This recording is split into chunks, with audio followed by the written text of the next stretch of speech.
السلام عليكم ورحمة الله وبركاته. أهلا بكم. النهاردة إن شاء الله هعمل شوربة الكابوريا.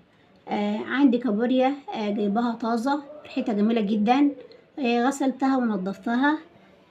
بعد كده عندي الخضروات اللي أنا هحطها، اللي هتشيلي أي ريحة زفارة لما أجي أعمل الشوربة.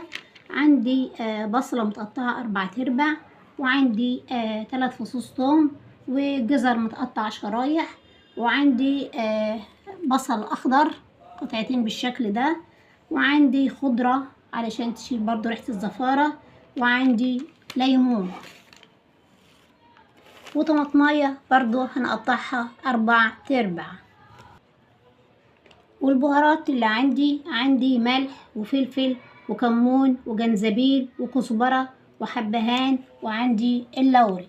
هناخد الحاجات دي كلها ان شاء الله ونشوف هنسوي الكابوريا ونعمل احلى شوربة ازاي. جبت الصينية اللي انا هعمل فيها او حلة او اي شيء هنعمل فيها.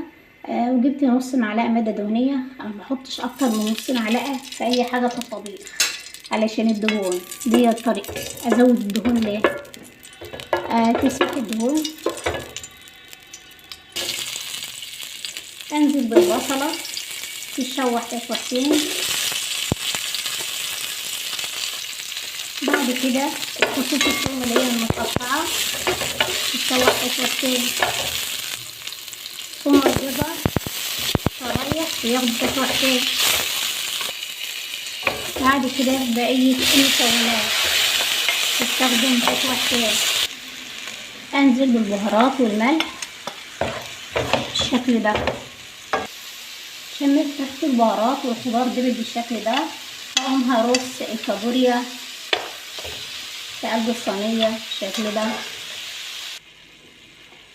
حطيت الكابوريا بالشكل ده، هقطع عليها غطاء محكم والنار هادية لحد ما الكابوريا اللون بتاعها يتغير. هكمل واشوف هعملها ازاي.